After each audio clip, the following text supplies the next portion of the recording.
आप लोग ना एस्ट्रोलॉजर के पास आ जाते हो और उससे सवाल क्या होता है आपका कि मुझे ना बहुत लग्जरियस लाइफ चाहिए, मुझे बहुत पैसा चाहिए, मुझे ये चाहिए, मुझे वो चाहिए। ठीक है। प्रॉब्लम ये नहीं है कि आपका सवाल गलत है।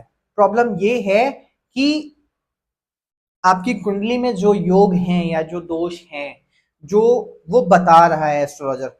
एज यूजुअल मैं एक दोष उठा लेता हूं, चांडाल दोष। ठीक है। चांडाल दोष कैसे बनता है? गुरु और केतु या गुरु और राहु के साथ चांडाल दोष बोलते हैं। आपको वो बोल देते हैं कि वो चांडाल दोष है।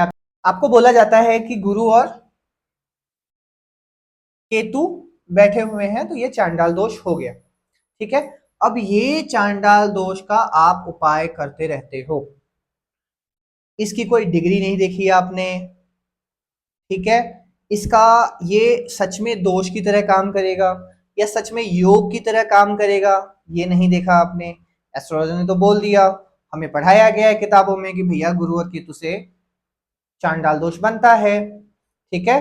तो हम उस वे में क्यों जी रहे हैं जिस वे में हमें सीधा इस चीज को क्यों नहीं देख रहे हैं कि गुरु केतु चांडाल दोष बनता था? क्या आज के युग में भी वही है? जो पिछले युग में हो रहे थे क्या आज के युग में भी वही चल रहा है? पिछला युग जो था गुरु प्रधान था, कहीं पे भी कोई पंडित जाते थे या कहीं पे भी कोई टीचर जाते थे उनकी इज्जत बहुत होती थी। पिछला जो युग था वहां पे शुक्र प्रधान नहीं था, नाच गान का प्रावधान कौन करते थे? सबसे नीच स्तर के लोग करते थे। पिछला जो स्तर के थे और पिछले जो जमाने की बातें थी वो गुरुओं की बातें थी, ज्ञान की बातें थी। बहुत बड़ी बड़ी जो ज्ञानी होते थे, जो जो ऋषि मुनि होते थे, उनकी बहुत इज्जत होती थी। आज के युग में वो चीज नहीं है। जो हैं भी या तो वो गलत डायरेक्शन में लेकर जा रहे हैं या फिर वो भटकाने का काम कर रहे हैं हमें। बहुत सारे एस्ट्रोलॉजर मैंने खुद ऐसे देखे हैं जो एस्ट्रोलॉजी के नाम पे आपको दोष और योग गिनवाते रहते हैं कि ये तो योग है, ये तो करोड़पति बन जाएगा। अरे योग नहीं होता, वैसा वैसा काम कब करेगा? अब योग है तो टाइम आने पे आपको देगा फल, और दोष है तो अभी एक्टिव है। ये क्या मतलब है?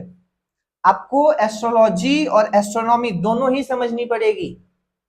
ठीक है। एस्ट्रोलॉजी किस हिसाब से काम करती है उसे भी समझनी पड़ेगी। एस्ट्रोनॉमी किस हिसाब से काम करती है, कौन से प्लेनेट कब जगह बदल रहे हैं, उसका प्रभाव क्या पड़ेगा, उसका उससे चेंजेस क्या आने वाले हैं। इन सब चीजों को अच्छे से रीड करना और उसे समझाना ही एक एस्ट्रोलॉजर का काम है, ना कि ये दोष बताना, ना कि योग बताना। मैंने बहुत सारे, अब एक एक योग बोलते हैं कि गज केसरी योग है, ये भी मान लीजिए गुरु और चंद्रमा के युति से बनता है। ठीक है। अब मान लो ये गज केसरी योग बन गया, बहुत अच्छा योग है जी, धनवान होगा, ये होगा, उसके पास वो होगा। लेकिन बहुत सारी पत्रियां मैंने देखी हैं जो ये योग लेकर भी बहुत ज्यादा कर्जे में है। क्यों? क्योंकि अब देखो यहाँ चंद्रमा जो है चीटिंग का कारक भी है, गुरु जो है आपका जो जीव कारक भी है। ठीक है। तो ये पैसे को, चीटिंग को भी तो दिखाता है ना। हम एक चीज को लेकर क्यों चल रहे हैं? हम इस चीज को क्यों नहीं लेकर चलते कि किस लाइफ ऑफ साइकिल, किस लाइफ ऑफ एरिया में होगा वो घटना, किस लाइफ ऑफ एरिया में होगी। अगर ये चीज आप समझ लो, देन आपको कोई भी एस्ट्रोलॉजर बुरा नहीं बता सकता। ठीक है। तो सिंपली मेरे कहने का मतलब ये है कि एक अच्छा एस्ट्रोलॉजर चूज करो जो आपको दोष ना बताए, जो आपको प्रॉब्लम फाइंड करके दे और उस प्रॉब्लम का सल्यूशन दे, या तो आपको उस प्रॉब्लम को सॉल्व करने के लिए कैसे चलना है वो दे।